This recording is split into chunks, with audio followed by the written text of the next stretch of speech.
stories at the heart, I think they're timeless, you know. You can place them in any period. I forget that I'm in a period film. Everyone's mannerisms are very modern. Everyone's just cool, like cool people that you'd hang out with now. It was like a football game, like a boxing match. It's a major, major sport. And the funny thing about it is the funny parallels it's running to sporting life today. They are rock and rollers. We're in front of huge groups of people cheering, yeah. My first impression was I was laughing and I was crying, and I had to do it. I was like, I have to play this character. I know him and I love him. Someday, I'll be a knight. A Thatcher's son? You might as well try to change the stars. Can it be done, Father? Can a man change the stars? Yes, William. He believes enough a man can do anything. William feels that in order for him to change his stars that he has to follow his heart, and so he finds his opportunity. We could do this. We can be champions. William has to pretend to be a knight and to be a nobleman. You have to be of noble birth to compete. And to that end, he invents a fake identity. So we lie. In 1 month, we could be on our way to glory and riches none of us ever dreamed of. But you can't even joust. I think he's getting worse. He is getting worse. I've waited my whole life for this moment.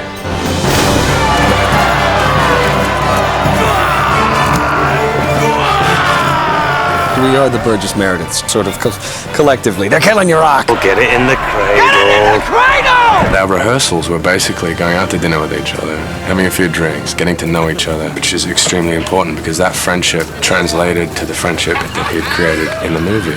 Easy, boys! They're likely to think it's the first time I've broken a lance.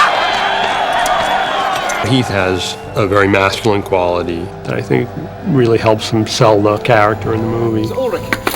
He can bring stillness to a scene, and to have the kind of confidence in your ability to do that is unusual for someone of his tender years. Of course.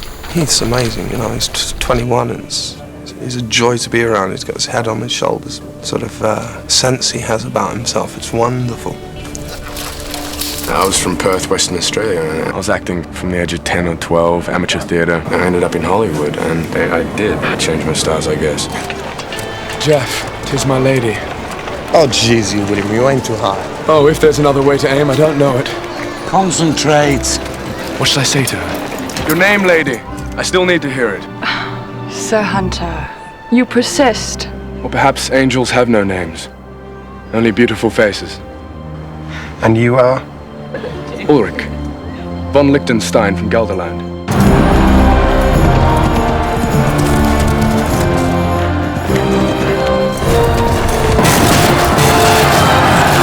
And of course, when they're jousting for the favours of some of the ladies, that adds a different spin to the whole process. Did she see me take the hit? Yes, she saw you take the hit. Or was she concerned? It was dreadful. Her eyes welled up. It was awful. Do you think you will come? If I could ask God one thing, it would be to stop the moon and make this night and your beauty last forever.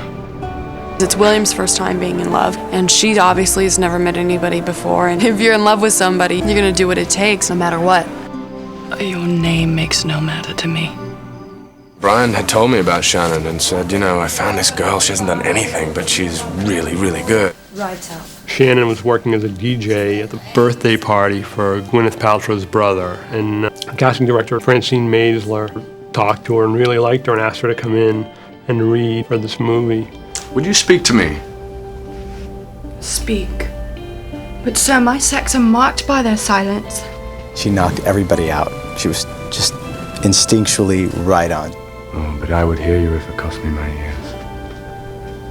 Yeah, that's well. For I do not want silence in my life. Tell me your name. Would you care if I were ugly? Well, yes. I mean, no. You could really see on film that there was good chemistry between the two of them. Brian called me up and he said, it's my pleasure to let you know that you're going to be going to Prague this summer for 3 months. And I just went, get out. I didn't believe him. And I feel like, it hasn't sunk in yet. I love the fact that Brian stuck on that, He really wanted her because he saw the potential. He saw what she has inside of her and has been bringing that out of her ever since. Sir Ulrich von Liechtenstein. I would have him win my heart You have to go to the banquet tonight. You have to dance. You have to make an appearance. I don't know how to dance. Sir Ulrich, why don't you show us all a dance of your country? I'm asked to present a dance from my country land. Show us a dance of Gelderland. And I have no idea what I'm doing. Well, you should bow. And Lady Jocelyn, my princess, jumps in and claps her hands and kind of picks up where I left, and everyone starts to copy my dance. It starts off as a stiff dance with the partner and the bow and everything very proper. And halfway through, the beat switches over and David Bowie kicks in and Golden Years picks up. And then everybody slowly starts boogieing a little more. So just mix it in as if you were DJing, and it actually works because you just start hearing the first few beats of the David Bowie song. Don't let me hear you say life's taking you nowhere. It's so much fun for me too because I always was a dancer. Nights are warm and the days are young. Brian'd say, Shannyn, you came to LA to dance, now you're dancing. There's my feet, they lost their soul. Once I'm begging you save a little. She makes me feel like a poet. Well, you may feel like a poet, but you sound like an idiot. My dearest Jocelyn, I miss you. Was that wrong? Well, it's up to you, really. It's your funeral. I mean, letter. Brian's written a writer. A what? What? A writer? So he sees everything, as Brian does. And you gentlemen are? Well, I am Sir Ulrich von Liechtenstein from Gelderland, and these here are my faithful squires. I'm Richard the Lionheart. Pleased to meet you. I wrote the part for Paul. We had been friends, and when I sent him the script, he called me and he said, "You bastard." And I said, "What?" And he said, "I'm naked all the time." And I said, "Yeah, well, don't you think you can do it?" Morning.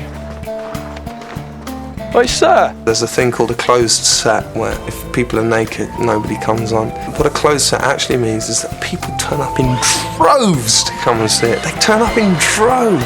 250 Czechoslovakian extras staring at your old fella. Jeffrey Chaucer's the name. Writing's the game. It was fun to have a writer in there watching everybody, and hopefully you get the feeling he might write them all down in a story somewhere. I like it. He's Chaucer, but he's also partly Brian's alter ego. There's a brilliant line in it, which is, William accuses me of lying, and I say, I'm a writer, I give the truth scope. I think that's really revealing. Act as my herald and you'll receive a share of the winnings. Done. In tournaments, there was a tradition of having a herald announce the lineage of the knight who was competing, and Chaucer turns it into a chance to promote William, like a boxing promoter. My lords, my ladies, and everybody else here not sitting on a cushion. John Lennon in front of the Queen, when they were performing Twist and Shout, he stood up and he said, "Everybody in the cheap seats clap their hands, the rest of you just rattle your jewelry." And I wanted it to be a bit like that, so it sort of appeals to the masses. I give to you the one, the only, Sir Ulrich von Liechtenstein! Thank you! Thank you, I'll be here all week!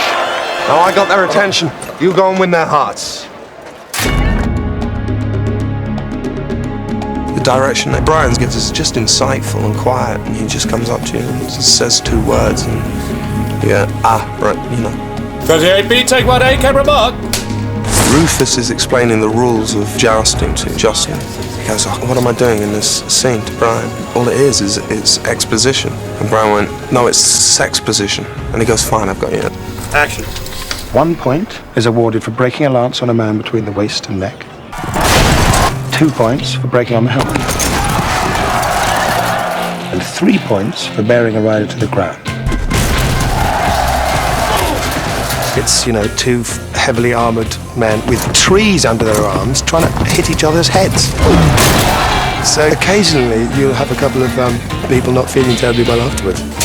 I've ridden quite a bit socially, but no, I wasn't going to get up there and take the hits. I mean, these guys are crazy. They're crazy. And that's why when the visor goes down, my stunt guy's up there getting hit.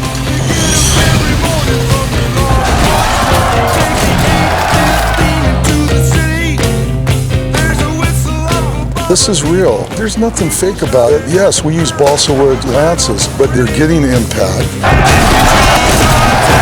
We're going to be dead manning where they come to the end of a cable and they're going to be pulled off.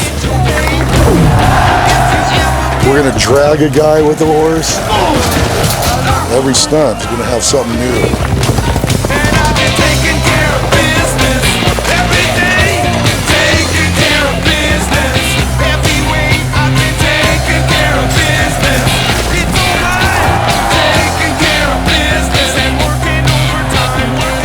The lances are a constant nightmare, really. Just the number of lances that we're getting through by the day. There's no balsa wood left in the Czech Republic. And they were hollowed out and filled with debris. Most of the splinters you see in the movie are spaghetti or different kinds of pasta.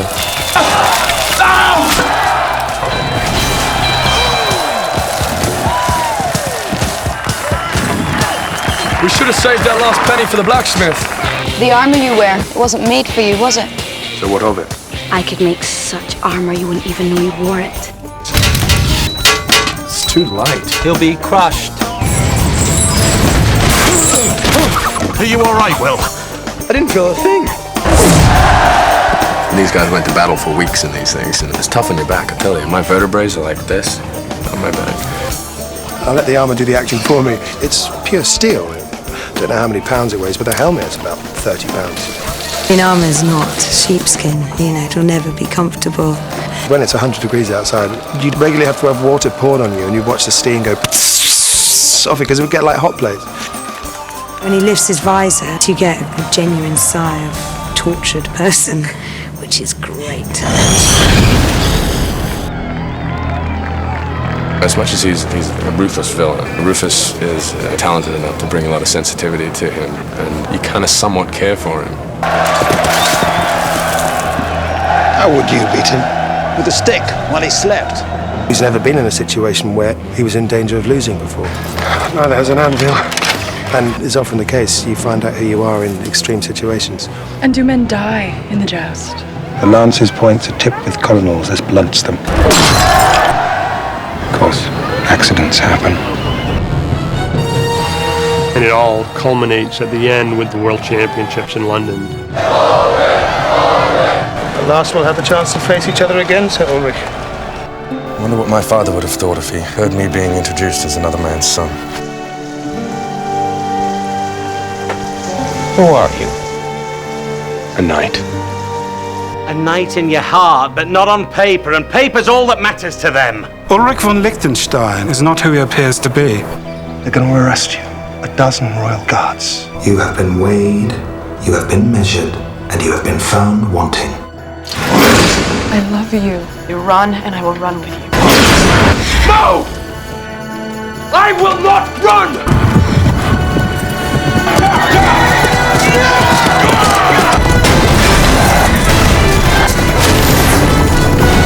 In what world could you have ever beaten me? The action is incredible. The comedy, the romance, everything. And it moved me in a way that I hadn't been moved, and I fell in love with it. I have word of your son.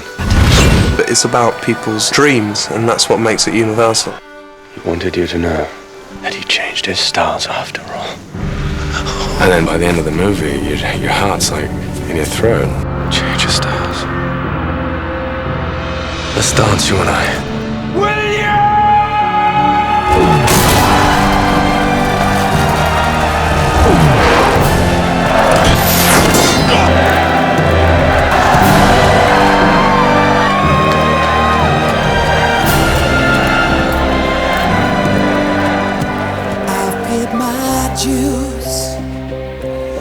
Time after time,